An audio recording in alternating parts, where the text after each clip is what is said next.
No one really cares that you have fancy barbells and fancy equipment. They want good coaching. How could we offer something where somebody gets to have autonomy, but at the same time not get siloed and still be able to learn, develop their competency, and to feel connected to something greater than them? I have really been able to influence the way the business works and to make sure that there is space for mental health practitioners and to facilitate connections. Hello and welcome to Gym World Worldwide. Dear listener, I am going to be doing the intro. I am, of course, here with my compatriot, my neighbor, John Franklin. John, say hello to everyone who's listening. Hello, everyone. Hello there. All right, and today we are joined by two amazing fitness professionals. We're going to learn all about their gym, what they got going on. We have Tony Gentlecore and Dr. Lisa Lewis. They're the owners of the Core Collective Brookline. And I'm really excited to chat with them today because they're doing things a little bit differently. They have a lot of different service offerings going on in their gym, really approaching fitness through a holistic perspective. So we're going to get into it. Before we do, Tony and Lisa, Dr. Lisa, how are we today? Excellent. Thank you very much. Excited to be here. Yeah, likewise. We're in separate sections of the town right now. I'm at home and she's at the gym, but we're making it work. Although I'll be there shortly anyway. I start coaching in about 2 hours. So I'll be there as well. Still in the gym, coaching, still putting in those hours. Well, we're going to get into that. But first, I think before we do, in your own words, tell us, what is the Core Collective? Well, in my words, I tend to be a little bit more wordy than Lisa. She's way more succinct than I am. But it's a consortium of coaches and practitioners under one roof that are interested in just working collectively as a unit to better our clients. So one half of the space is allocated personal training. So it's appointment only personal training. So it's myself along with 6 other trainers that work independently. They're all their own boss. They're all independent contractors. And on the other side, we have Lisa running her private practice. In addition to, there's Lisa along with 3 other mental health therapists. Along with, we have Ripple Physical Therapy. They run their show Monday through Friday.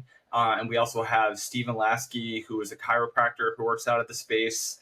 And we have Dr. Miriam Taha, who's a pelvic floor therapist who also runs out of the space. So it's a nice collective of fitness professionals that work that are interchangeable. So I can send people over to Ripple if someone has a low back issue or knee issue.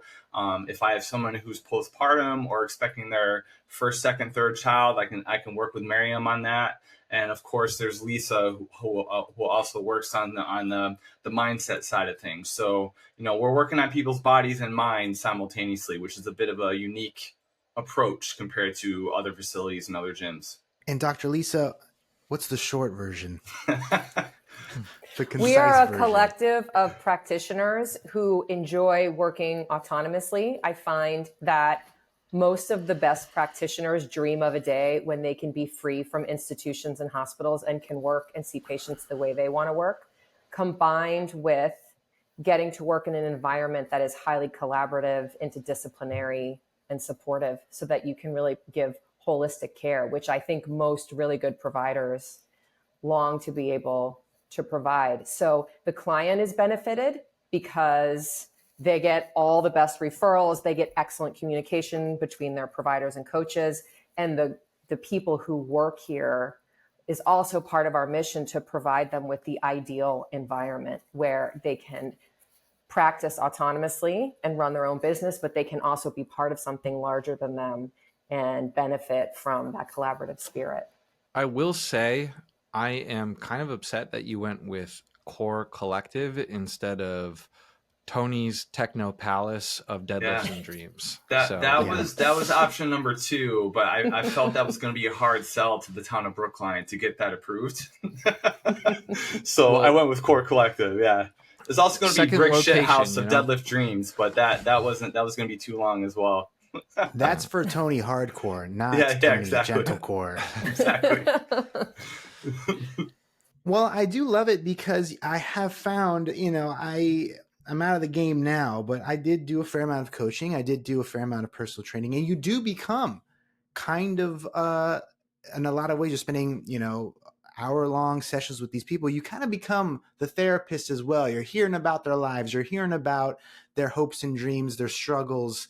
I'm not qualified to speak on that and give advice. I'm only qualified to help you with the deadlift. So it is nice that now with the Core Collective, there actually is a professional you could talk to about the tough times that are going on at home. It's right in the same building. You just walk over 2 doors and you're fine. You're ready to go. So I think before we dive deeper into how this all kind of works, Tony, if you don't mind, give us a little bit of your background. You were a co-founder of Cressy Sports Performance, friend of the show with Pete Dupuis and Eric Cressy. So how did, when did you make that decision what was the process of stepping away and deciding to do your own thing? Yes, you're right. I started it in 2007 with Pete and Eric, and we started in a very small shithole in the corner of an indoor batting cage facility, but it was our shithole, and we made it a thing, and it grew and grew and grew. Fast forward 8 years, I came to a point in my career where under the umbrella of Cressy Sports Performance, I was able to build my own brand underneath that. So I know John had mentioned earlier, he was reading my stuff early in the days, and I was doing a lot of writing in my early days as a coach, which transpired into speaking engagements and being able to travel and teach around the world. Then I met Lisa and, we got to a point in both of our careers and our lives together where it was time to turn the page on my end, where I kind of reached a ceiling of my earning potential at Cressy Sports Performance. So, on one hand, it was hard to leave because it was such a known entity and there was a lot of prestige in being a coach at Cressy Sports Performance with the type of clientele that you're working with. So I was working with a lot of professional athletes, which for a lot of coaches is like their end game. Like once they reach that stage in their career where they're working with a lot of high-end clients, professional athletes, it's like, okay, I've made it, I'm done, I'm going to stay forever. And I was very happy there to that respect. But in terms of my earning potential, I kind of hit a threshold, and an opportunity arose where I think you guys might be familiar with John Goodman. Yes. He was in town Also visiting one weekend. And he stayed with us, and he and I were kind of catching up on a few things. And, I had mentioned to him, I was like, what, I'm thinking about leaving CSP and starting my own thing, which is very weird because I distinctly remember writing a piece. It's actually one of my more popular pieces that I wrote, where I wrote about how I never want to own and operate my own gym. I don't want to touch it with the 10-foot pole. I'm happy just being a coach, showing up, being a good coach, and I don't have to worry about anything else. Like, I just want to do that. I'm not a numbers person like Pete is. I mean, you guys both have spoken to him. He knows his numbers down to the very last detail. That is not me. But it came to a point where I was thinking about leaving, and it just so happened that John, he left, and the very next day he reached out to me. He's like, hey, I got an email from this woman who runs this small studio in Brookline, and she's looking for somebody to share the space with her, to sublet it when she's not using it. And it was literally a mile from where Lisa and I were living at the time. So I met up with her, and she was a physician that was on a bit of a leave. She was kind of doing a side hustle, and she's working primarily with runners, and she's doing a lot of PRI-based stuff, working on people's gait and breathing patterns, etc. She said, hey, I'm only here X number of hours a week, and other than that, the space is free. And when I walked in, there was a treadmill, there was maybe dumbbells up to 20 pounds and a bench. And I was like, okay, I can use the space, but I'm going to have to bring in some oomph. I need some barbells. I need a squat rack, maybe some kettlebells. And she was cool with that. She's like, I got everything approved through her. Like, here's kind of the equipment I need to get started. And thankfully, what made it less daunting to leave was I had a group of 15 to 20 people ready to go who live in Boston. There were people who drove out to Hudson to work with us at Cressy Sports Performance, but the drive to and from Boston was a bit too long. So I had a nice core group of people right out of the gate who were ready to train me out of the right away. And I remained there for 8 years and it was a tiny 500 square foot space. Eventually I was able to recruit other coaches that were subletting under me. So when I wasn't there using it, they were using it themselves. And that was when the seed was planted as far as like what it would look like to take that model and expand it to a larger location that included more sexy stuff and more assets and more services to provide. So in a nutshell, that's kind of where the idea of Core Collective came from. And that's a big upgrade, right? From a 500 square foot facility to what you have now, this big space. It's in it's in a prime location right outside the subway stop, I think, right? Mm-hmm. And then you have multiple offices, multiple rooms. Obviously, you're a prolific writer, so people could read into this if they read more about this if they want to. But I guess, what do you think were things that were unique to you that you did that helped you go from that 500 square foot space to being able to open this dream facility now? Well, I started small, and I remain small. I'm a big advocate and champion of starting as small as possible. You know, when I was with Pete and Eric too, they would always champion that mindset as well. You know, whenever Pete would do consults with other potential gym owners, the message that he would always give them is like, start as small as possible and build when you need it. Because the last thing you want to do is have this big, bright, bushy-eyed approach where it's like, okay, I'm going to sign a lease for this massive space. I'm going to put all the best equipment in there, and no one shows up, because no one really cares that you have fancy barbells and fancy equipment. They want good coaching. And that's really what people are after, and that's really what makes them stay. So when I started the space at Core, the 500 square foot space, like it wasn't too intimidating for me. Like it was actually a great transition point from working at Cressy Sports Performance to starting my own thing. It wasn't massive. It was definitely very manageable. And the idea that I was going to be able to have other coaches utilizing it and growing their coaching business as well was a nice idea to me. I think there's this notion in the fitness industry that unless you own a gym, you haven't made it. And I would push back against that vehemently. I saw that there was a niche in the industry where it's like you get a lot of trainers who maybe work at a commercial gym setting, or they work at another location, and they hit that same threshold. It's like, okay, unless I want to crush myself with the number of hours I'm working per week, I can't make more money. But I also don't have the means to open up my own space, because there's a lot of capital that's involved and a lot of lease and negotiation. There's a lot of things that are involved with that. So, Lisa and I saw this market for, well, how about we provide a space that is like the middleman, where it's like we're fans of keeping people as autonomous as possible. You run your own show. I don't want to manage people. I don't want to have to deal with their schedule. I don't want to have to deal with their numbers. I don't want to have to pressure them to have to hit a quota. It's like they can go at their own pace. They can run their own show. And we just want to provide the space for them to succeed. To cap end it, like, again, I utilized that 500 square foot space for 8 years. I outgrew it probably a year or two in. I remember having conversations with Lisa for years about, oh my God, I'm so sick of the space. Like, I need more space. And I'm so sick of it. Where everyone's crunched in there. But I'm in hindsight, I'm very happy that I stayed there for as long as possible. Because then, when we started negotiating and looking at new spaces, we knew we could take our time. There was no rush to do that because it was working. But yeah, the space that we're in now, I don't think we couldn't be happier with. I mean, there's certainly headaches and fires to put out like any gym, but it's a great location. It's big, it's new, it's nice, and people seem to be very happy there. So hopefully I answered the question. Again, sorry if I'm long-winded with that. No, yes. Well, yeah, that answered the question. I think, Dr. Lisa, what's the doctor's perspective on all this? I think that I think keeping it small, right? Keeping it mean and lean, definitely probably helpful, and allows you guys to store away, a bit of a war chest. You can save up and open this new space. But What do you think were some of the lessons learned from the smaller space and during this process? And what do you think you kind of like took from there that allowed you both as a team to upgrade to the new one? Mm-hmm. Well, we learned a lot of being individuals with an LLC, with a sole proprietorship, and running our own businesses.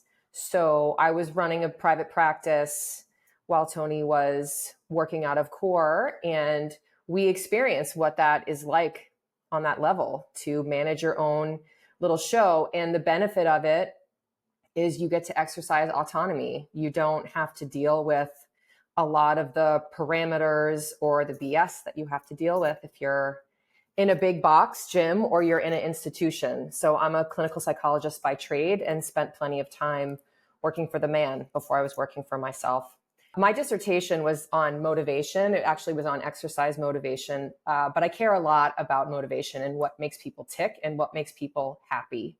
The theory of motivation that I tout all the time in fitness and in other spaces is self-determination theory. And there are 3 ingredients, according to that theory, for motivation. They are autonomy, competency, and connection or relatedness. And so as we are running our own individual businesses and simultaneously working together, doing workshops and seminars for people in the fitness industry, I started to see more and more that people really lose autonomy if they are working in a big box gym, or they feel limited even if they're working for a smaller gym, but just feel those barriers in terms of coaching how they want to, earning what they want to, etc. So I started thinking, how could we offer something where somebody gets to have autonomy, but at the same time not get siloed and still be able to learn, develop their competency, and to feel connected to something greater than them.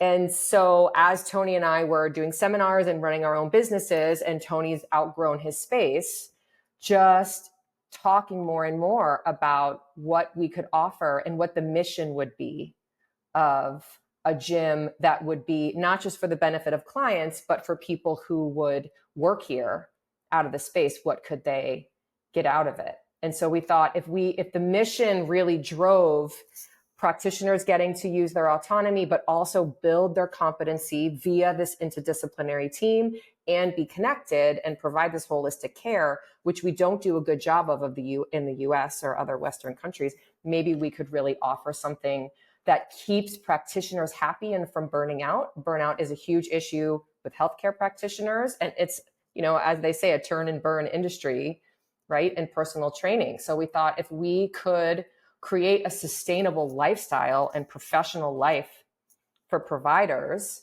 that's a win for us and for the providers and for the clients, because they're going to have happier, higher functioning practitioners who are communicating with other members of their treatment team. So we just kept talking about that, and then things unfolded. We were looking at one space and another space and another space. And I will say that we had signed a lease for a space in January of 2020 that would have not allowed for any practitioners, maybe a couple physical therapists, but not the entire offering that we have now. So thanks to the pandemic, that lease, of course, was terminated. And then a different space, the space that we're in now, presented itself. So we were able to really just let it rip with the dream of being able to have wellness offices with practitioners, and then also the gym side with coaches. Hey, gym owners, are you looking for a way to generate more leads, close more sales, and increase client retention? Introducing Kilo. We are a software company that gives gym owners the tools they need to increase revenue and run a successful gym. With Kilo, you get a beautifully designed website to capture more leads, an integrated marketing automation platform to increase sales, and our gym management software so you can add new client memberships, process payments, and organize your class schedule. If you're ready to upgrade your gym management software, book a call at usekilo.com. I want to get into the nitty-gritty of how it all works together, because these are all individual businesses, really, or private practitioners within your shared space. But before we do, I kind of want to cap off the journey here. In our research says it was a 5-year process to get it open. So what was What was the part of that? What was that journey like? I know part of it you just mentioned was COVID and negotiating that lease, but how much capital did you need to save up for this? And yeah, what was the process of building it out? Well, I will say, the space that we're in now is really all along the space that really attracted us the most. Like it had skylights, it had, we were going to be able to build it out the way we wanted to. But at the time we were looking at it, it wasn't available. It wasn't necessarily available. The person that was leaving was hesitant whether or not he was going to be leaving, because it was actually a yoga studio. It was an event space. And it was like half of it used to be a restaurant. It was I think it was like a Mediterranean or shawarma restaurant at one point. And then the space that we signed, that Lisa alluded to in January of 2020, was actually attached to a CVS. CVS actually leased out this major building in Brookline. But for some reason, the town of Brookline said, yeah, we don't want a CVS that's that big. You can only take half the space. So the other half, they rented it out to, at one point, it was a liquor store, and then it was empty for years. And that was the space that we were looking at. It would have been a great space. Like what I needed was just more. I wanted square footage. I'm a big fan of just like open. In the gym, open floor space is gold. Like I didn't want a lot of cluttered machines. Literally, if anyone walks into Core Collective, it's squat rack, it's barbells, it's dumbbells, and kettlebells, and that's it. We have one Echo bike and we have one sled, and we have turf, but the rest of it, when you walk in, you know what you're getting yourself into. It's like, we're going to lift weights. But yeah, to Lisa's point, like it wouldn't have allowed for much room or leeway for other offices to have physical therapy and to have psychotherapy and nutrition. So, we started and stopped that lease twice, that CVS spot. And then it just so happened that the space that we're in now, they reached. I don't know if we reached out to them or they reached out to us through our realtor at the time. One thing we learned through the space is that people can be pretty shady. And I remember when we were going back and forth with the guy that was kind of like leading the charge on like selling us the space or working with us. He's like, yeah, we're in. We want you here. We're very interested in you. I just got to talk to the owner and the owner this and that. And we were talking for maybe 2 or 3 weeks. And he said, yeah, I've been talking with the owner. He's interested. I'm going to meet with him like in a couple of days. We're going to finalize it. And then it went dark. Like I didn't hear anything from them for like 2, 3, 4 weeks. And I was like, I kept emailing and calling and said, hey, like what's the next steps? We're still very interested. Still nothing. And then eventually I was like, screw it. I'm just going to drive to the location and I'm just going to see what the heck's going on. So I walked in and I walked into the main entrance and there was like a contractor there working. And it's like, oh, I'm looking for so-and-so at this space. And I pointed at where the door that leads to the gym now. And they're like, oh, this building was sold like two weeks ago to such and such. And I was like, what? Like, so the whole time we were talking to this individual, they were actually like talking about selling the building to somebody else. So, and then the building management team that took it over weren't really interested in our model at all. Like I remember when our realtor first reached out to them, they were like, who are you guys? Like, what is this? Thankfully, our realtor was very persuasive and very consistent and saying, no, I think this is a good idea. Like, this is like Tony's an established business in Brookline. He's a well-known trainer in the industry. Lisa has her private practice. They want to bring in physical therapy. They want to bring in nutrition. Eventually they warmed up to us. Well, yeah. How does that work? Because you can't show them like a business plan. You can show your numbers from your practice and Lisa can show hers, but now it's like, how are you going to prove to them you're going to pay the rent on time when it's going to be all these other businesses coming in? Yeah, I think they did their homework about who we are and how long we had run our businesses. I think one thing that has been an advantage to Tony and I is that we've been around for a while. So we are well established in the area and both have resumes that are honestly impressive. So I think that the combination of that, in addition to just being able to be in the room with them, and as we were walking around in the space, like thinking out loud and talking about what different spaces could be. They were actually thinking of this space that we're in is in the middle of the building. And so there's all skylights on top and there's no windows on the periphery because there are units around us. It's kind of like the guts of the building. And so they were using it as a staging area to fix up a lot of the other units in the building. And so they had torn down all the walls. It was a white box, quote unquote. And I think the benefit of that is that they were like, we're not going to do anything with this space for like 2 years because we're using it for all the materials we need to update all the other spaces. And Tony and I had the privilege or had the ability to say, that's okay with us. We are not in a rush. Our own practices are going well. And we would be willing to wait for the perfect space that we could actually be in for 10 to 15 years, as opposed to just trying to jump at something because we need it. And so that allowed the relationship to like take its time, basically. There was multiple back and forth. They were going to put a wall up and shrink our square footage.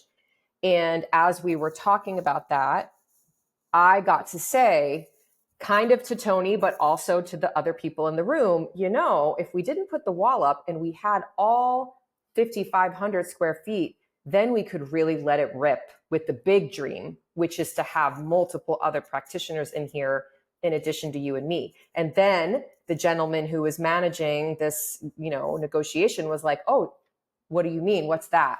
And so we just got to get into this dialogue. And so when he sat back in whatever meeting he sat in with the management company, they really liked that idea that we would build out this community of providers in the building. And they actually liked the model. I think once we just had an opportunity to say more about it and for them to get to know us a little bit. So relationships, right? I mean, I feel like it often comes down to that and just letting people get to know you and what your vision and your mission are.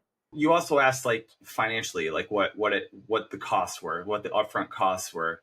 All along, when I knew I wanted to transition from core to a bigger location, it kind of put a sour taste in my mouth to kind of be at the mercy of a bank, because I didn't want to have to deal with that nonsense, for lack of a better term. So I think another reason why the management team that Lisa was talking about liked us is that we were fine. We were actually open and we were actually encouraging them like, hey, we live in Brookline. We've had businesses in Brookline. Our child goes to school here in Brookline. We don't have any plans on leaving Brookline anytime soon. We are more than happy to sign a long-term lease, a 10-year lease, in conjunction with them helping us with the build out. So, the initial lease that we signed at the CBS location, basically they gave us the deal on what our rent would be, but we were responsible for that build out. And it was an ungodly amount of money that was going to cost when we actually found out. Yeah. It was like we hired an architect and he was great. And then the company, and then they gave us the quote, like, here's what the build out's going to cost. And I was like, no, like that was just not going to be, it wasn't going to be doable. And we would have been in debt for forever. And we were with a bank. I just didn't want to play that role. Also, I didn't want to play the game with having a private investor. I had one or two clients who were kind of like, their ears were like, well, do you need help? What would that look like? Like, what does that entail? And, and we had a few conversations with one of my clients in particular. I think it would have been okay, but it might have not have been. And so, when we started negotiating the lease for the space that we're in now, and we said, hey, we don't want to spend all this money on a massive build out, but we're absolutely willing to sign a long-term lease as a give and take. And I think once we said that, then it was great. So they did this massive build out for us. We had to put down a significant deposit for them just to say like that they knew we were willing to play ball. But the build out, they said, hey, we're going to start the build out on this day. And I told them like, listen, my lease ends on May 31st, 2024.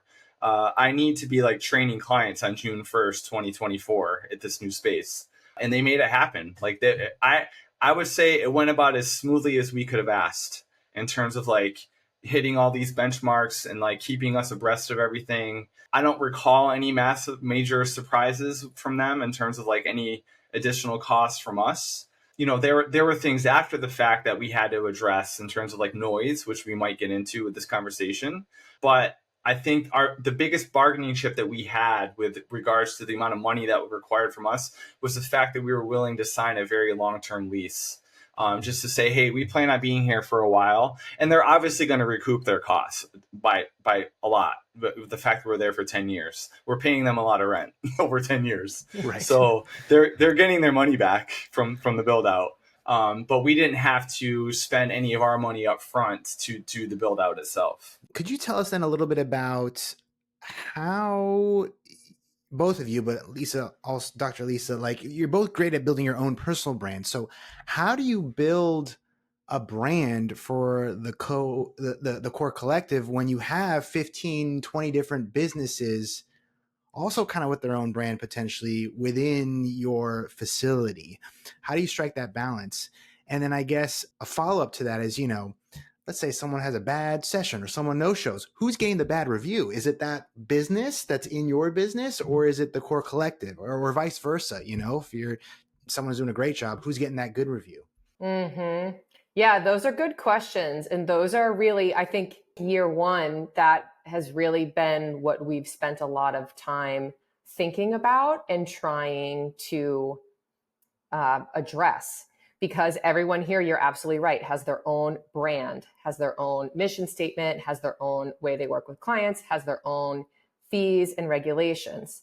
And so really how we think of the Core Collective is as a space and as a container and as a facilitator of being able to help make those connections, help to provide kind of learning opportunities, and for people to be able to work autonomously. I think we have been partially lucky in that the practitioners who we have here are fantastic and they fit the model well.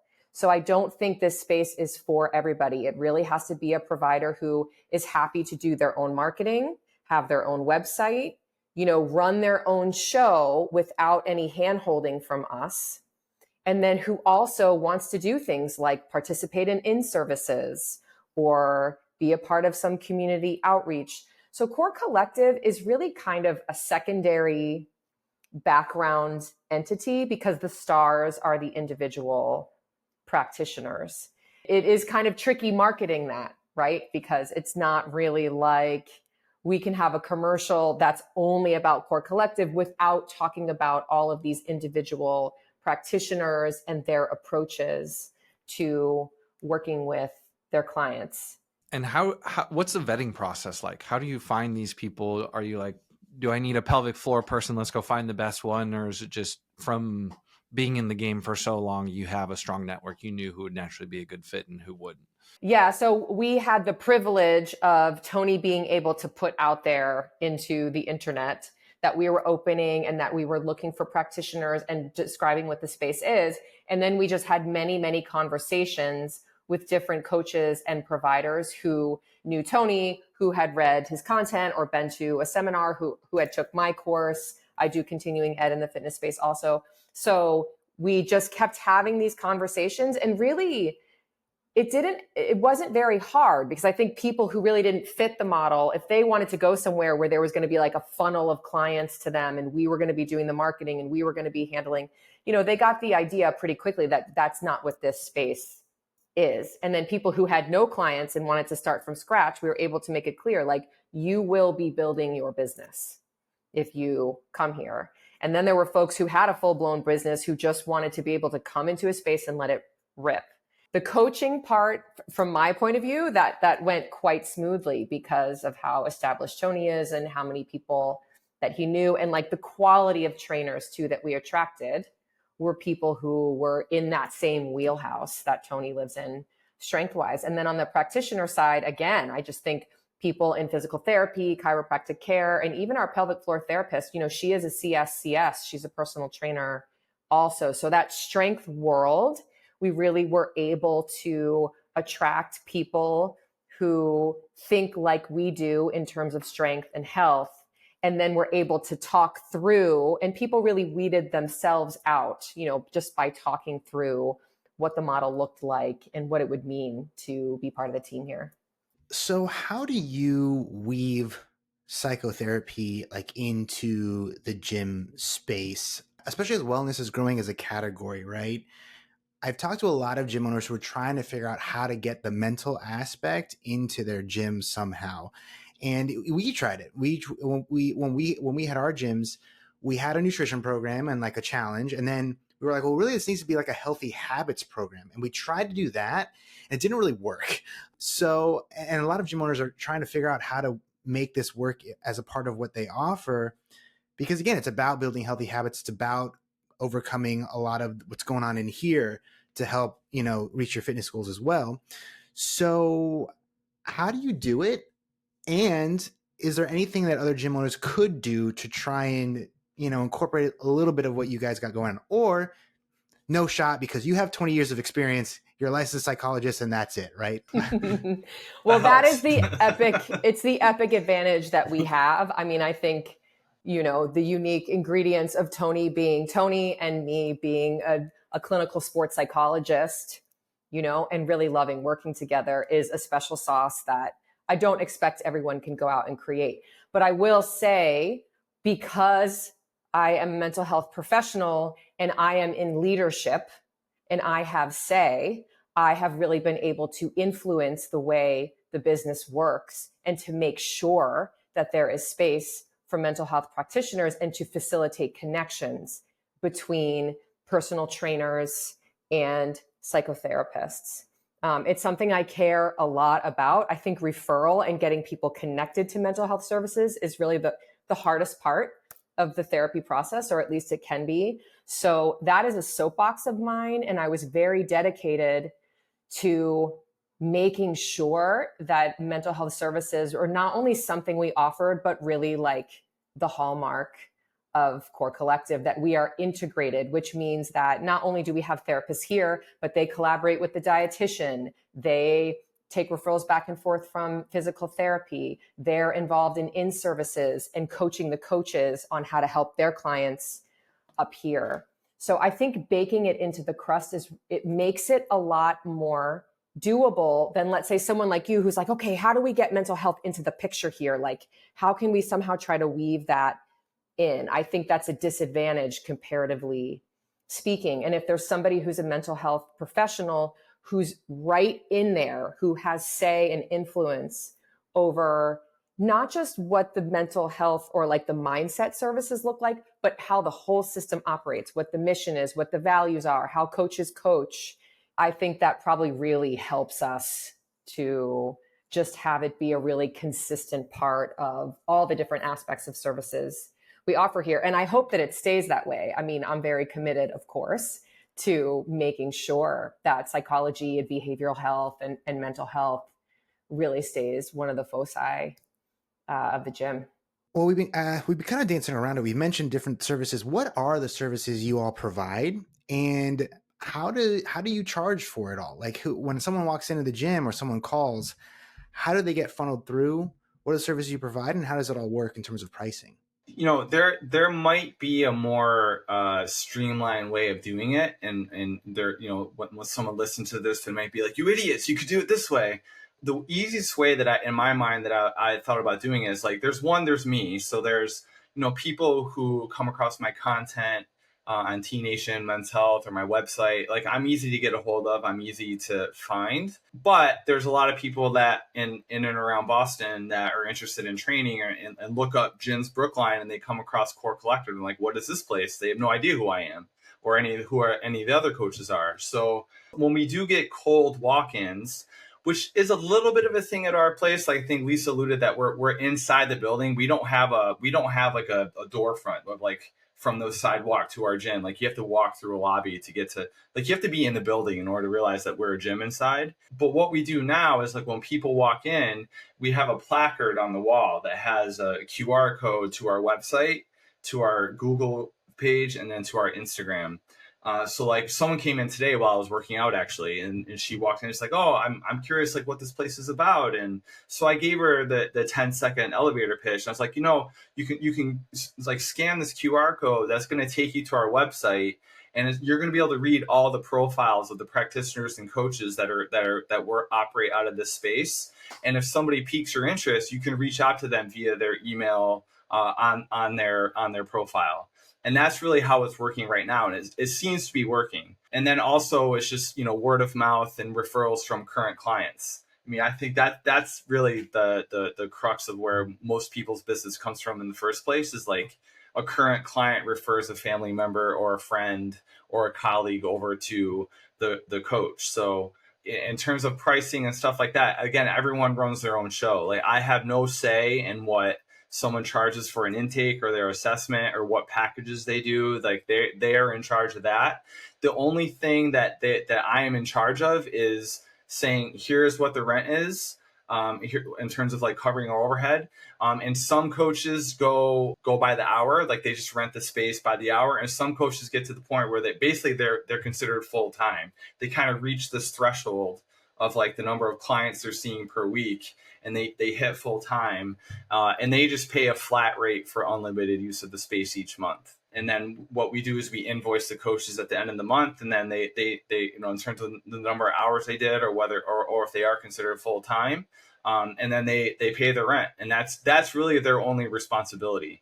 I think it's a relief to them because they don't have to worry about hitting, paying the building's rent or paying the utilities or paying any of that stuff. They just have to make sure that they pay their rent to me, and also that they have their own liability insurance, of course. So that's more or less how it works. So the Core Collective makes money by you two and your own books of clients, because you both have clients, and then the rent from the practitioners, and that's... You got it. So I think the most comparable, it would be like a hair salon. So if you're familiar with the model of many stylists will rent a chair, right, within a hair salon. So they have access to all of the utilities and equipment, and they're paying a fee. So that is essentially how we run. We are like landlords plus. So you have access to the space. Coaches pay either by the hour or full time. Practitioners pay either by the day that they're using an office space or full time. And then in addition to that, we try to offer in-service. We're doing a professional seminar this fall. We try to create ways for practitioners to connect and interact with one another. And we try to have presence in the community. So I think, to kind of cap off what Lisa said about our pricing structure, I think it might be helpful that how we did that and how we came across, like, what do we charge for the trainers? Because I know that was probably going to be the obvious next question from you. So how I looked at it was like, okay, say we have a coach coming in starting from scratch. Like I can't say, hey, the rent is this much, give me the money, because they might not have the clients to cover that, right? To cover that expense. So I was like, okay, we're gonna charge by the hour. So there's going to be a tiered system. So you're going to start at this base hourly rate, and you're going to pay that per session. And then as you accrue more clients, you're going to hit a certain benchmark and your hourly rate goes down. And then you hit this other benchmark, your hourly rate goes down. And then eventually you're going to hit what we call full time, which I think we capped at about 20 hours a week. I think for most personal trainers, if they're coaching 20 hours a week, they're more or less full time. And then it's like, once you hit that cap, then you're full time and you're just paying a flat rate for unlimited use of the space. And then I think Lisa mentioned too, from the practitioner side, they're paying their rate by the day. So if they want an office like 4 walls for the day, they're paying a day rate, not an hourly rate, if that makes sense. So, and that seems to be working well. We just did, we've only been in operation for a year. So in year 1, we had everyone sign a 1-year lease saying they knew what the rates are. Here's the breakdown. Here's everything that's in writing. We just renewed. We just did negotiations and we renewed everyone's lease for the following 3 years. So we gave them an option like, hey, if you want to sign for a year, that's fine. But we also have options if you want to do a 2-year lease, a 3-year lease, or more. And we charted it out. Lisa made like these very elaborate, very concise charts, so they knew like we weren't just making numbers up, and that, you know, we here's our set costs. Like our rent's going up 4% each year for the next 9 years. Like we signed a 10-year lease. Our monthly rent each year is going up 4% total. And we told them that. It's like, well, listen, we're trying to be as transparent as possible. So rents are going up each year. But of course, if you want to sign a long-term lease, you know, of course we're willing to like cut you a break and like, you know, make sure that you know you're not yours is going to go up 4% each year, but maybe it's going to go 3.5 in year one, 2.5 year two, et cetera, et cetera. So, you know, I feel like we've been very fair with the rates that we're charging the trainers. I mean, we are in Boston. Like commercial real estate is not cheap in Boston. And certainly what trainers are able to charge in Boston is going to be different than in like Syracuse, New York, you know, so we take that in consideration. But, you know, Lisa and I we when we started this business, we were both very interested. Like we didn't want to nickel and dime trainers. We really want people to be happy and thrive, and we want them to stay for as long as possible. Because if we have trainers that are happy and they're making money, more money than they would be making at a commercial gym or where they were prior, then it only helps us to cover our overhead. So, you know, we're fine with like cutting them a little bit of a break and incentivizing them to either work their tails off to get to that cusp of full time, or just go at their own pace. Like there's zero pressure for them to you have to train X amount of clients or you have to do this. Like I don't want to play that game, because I mean I remember going through that. I didn't care for it. And I think most trainers don't care for that either. And so does that cover all your expenses in the space? Are you making money from just the rent portion alone? So basically how it works out is like we have our rent, and then we have our real estate tax that's tapped down to our rent. And then we have our CAM stuff that's on top of that. So we know monthly like what that major expense are. What the X factor was, especially for year one, was what the utilities were going to be. So when we negotiated the build out, part of that build out was they put in a brand new HVAC system into our space. The building was kind of in this had like an archaic system to begin with. It's a very old building in Boston. So they put in a new HVAC. So I had no idea what that expense was going to be to cool the place down and to heat it up in during the span of a year. So, you know, we covered that expense ourselves for the first year. So, and then when we're going through these lease negotiations for this coming year to expand them, we had a year of data as far as like what we paid for utilities, as far as like during the winter months, this is how much it costs to heat the place. During the summer months, here's what our costs were to cool it. And we just took the average of that and we factor that into like, okay, that goes part of our expenses. And obviously we have internet as part of our expenses.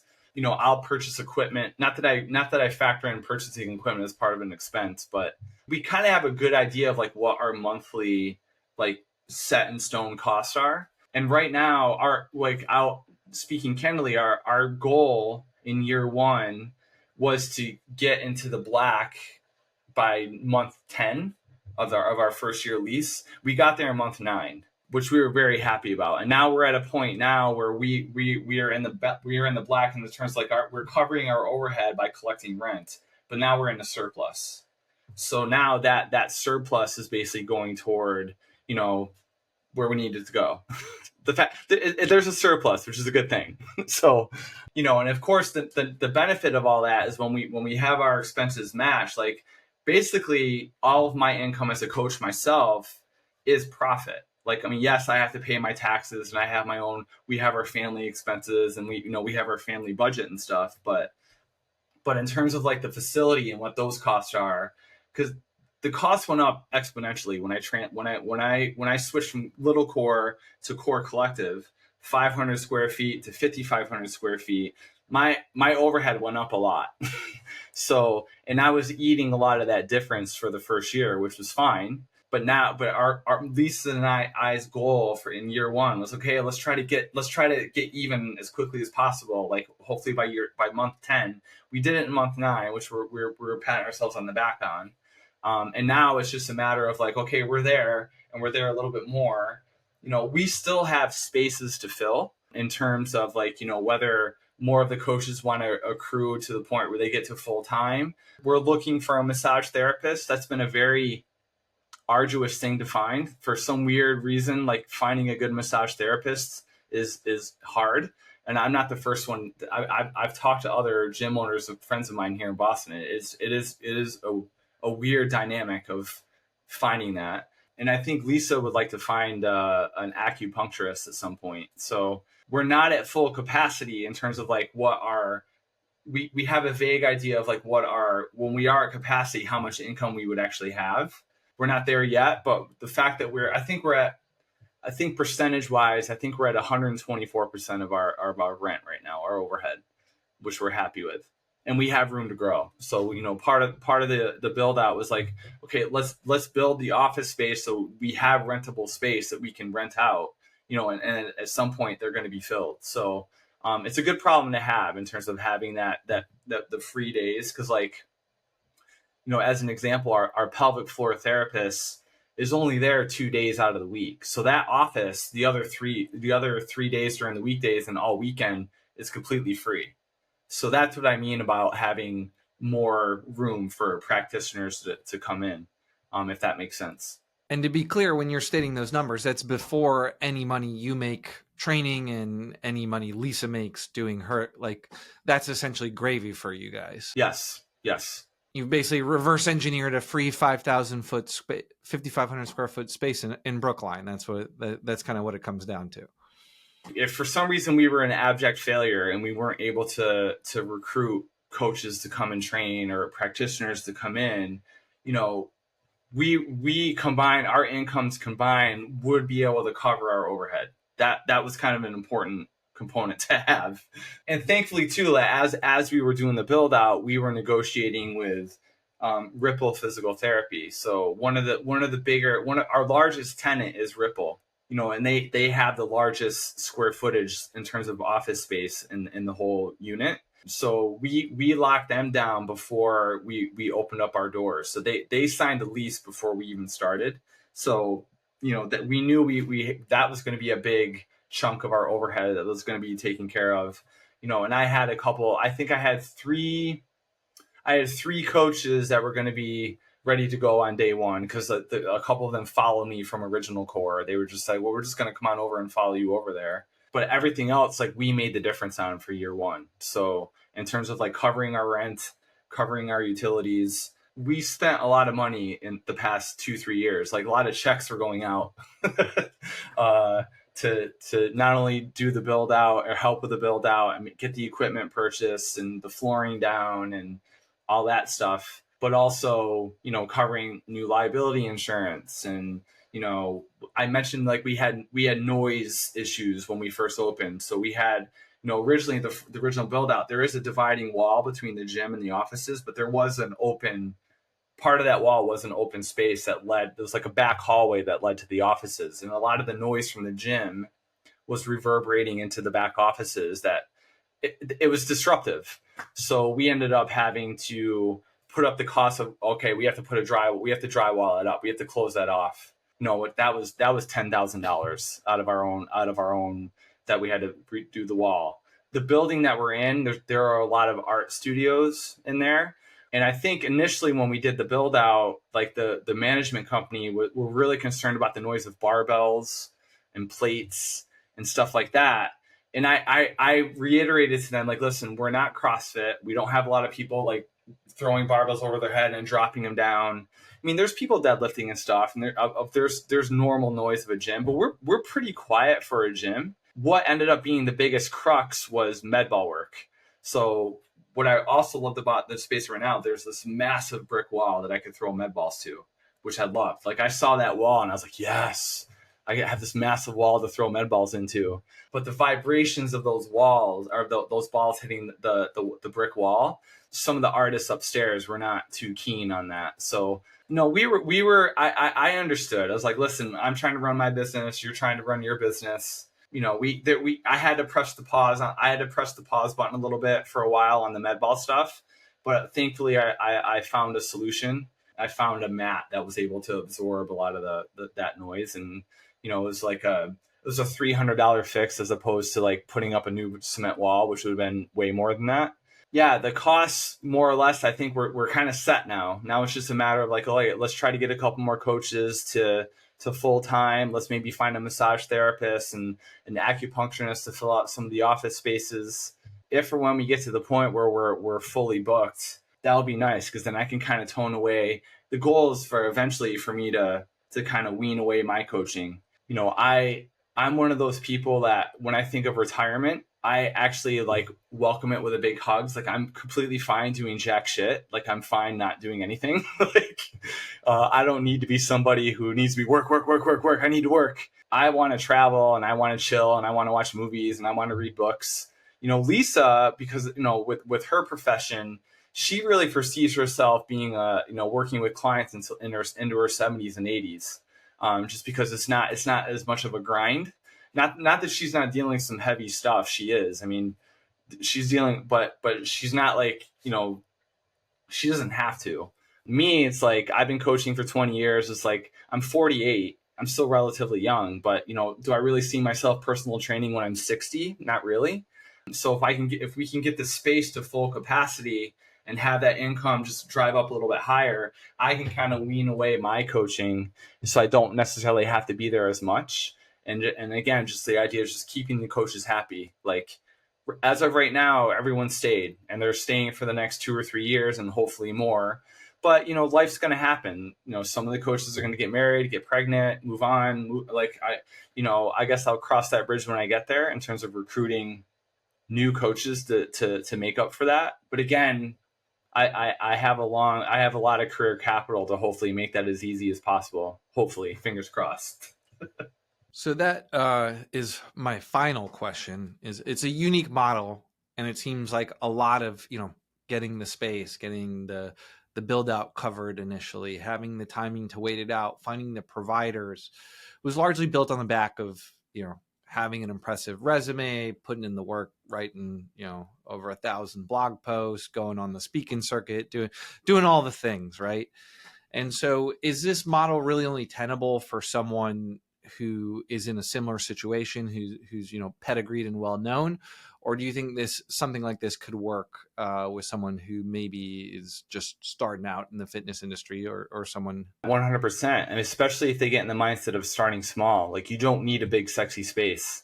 Like I made the original core work for 8 years and the subletting model, you know, certainly that's not new. I think what separates our business is the fact that we have psychotherapy and pelvic floor and nutrition. Like that's a little bit, I mean, there's other gyms that have physical therapy and nutrition. Not many have psychotherapy, pelvic floor, and other mental health stuff. But the subletting model, I think, makes a lot of sense. I think whether you're in Boston or a mid-tier city or a small town, I mean, it's all about connection and it's all about networking, right? So if you have other like-minded coaches that are interested in running their own show, then it makes a lot of sense to lean into it. I think it's very doable and it makes it less intimidating. Like you're just sharing the expenses, you know? So in terms of like what the rent is and hopefully making it profitable where you can actually have it be a source of income, you know, in terms of like the, you know, people paying the rent, you know, whether or not you're able to tack on the other services with regards to physical therapy. I mean, even if you can't do it in your own facility, I think it behooves any fitness professional to network with other physical therapists in your area to make that connection so you have a referral source. Like I'm lucky. I can refer people right to Ripple and they give me immediate feedback on, hey, saw your client today. She needs a little bit more X, a little less of Y. You know, let me know if you have any other questions. And I update the program and everything's great. You know, I think even if you don't have the actual physical space to be able to host another like an office space for a physical therapist or whatever, massage therapist, you know, having that connection to be able to refer out and vice versa is great. You know, the model in of itself, I think will work well for a lot of people. No, I'm not saying you don't have to have a 20-year career in order for it to happen, you know, but I think, you know, I mean, this isn't old news for hearing it from me, but I often tell a lot of incoming trainers and fitness professionals, hey,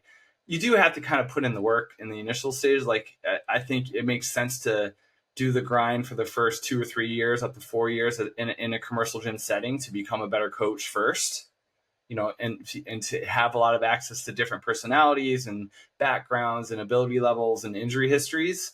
And then, yes, eventually make the transition to, okay, maybe I can find this small studio space.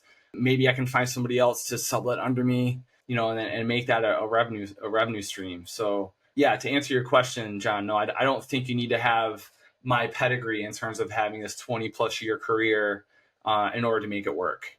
And with that, dear listener, I think we will end it there. Tony, if people want to follow along on the journey, where can they find you and Dr. Lisa? My easiest, it would be just my website, which is tonygentilcore.com. So that's all my articles and links to the gym, speaking engagements coming up, etc. Lisa's website, I should know this off the top of my head, is drlewisconsulting.com. So that would be her home base. And then home base for the gym is corecollectivebrookline.com. So that will give people a little bit more information on the providers that are there. They can look at their profiles and the type of coaches and practitioners who are working out at the space. And John, if people want to follow us on our journey, where do they do that? You should head to usekilo.com. Because if you're a gym owner who needs a website, some marketing automation software, maybe even a gym management software that is simple, saves you time, helps you run your business a little bit easier, backed by industry-leading customer support, you should use us. Because I'm about to have my third child, and they're expensive. They require diapers, they require berries, they require lessons, and someone's got to pay for that. So I will trade you gym management software, a website, some marketing automation for some dollars. And so you can have a more peaceful gym, and I can have a more peaceful home life. And for that, dear listener, I appreciate you. And thank you for listening. Wow. Yeah, that's why it's usekilo.com, because we want you to use it. And then, yeah, if you found some value out of this episode, please share it with a gym owner in need. Give it a like, give it a positive comment, give us a subscribe, and that way you never miss another episode of Gym World Worldwide. And with that, we will end the show. Dear gym owner, we love you. Until next time, bye-bye.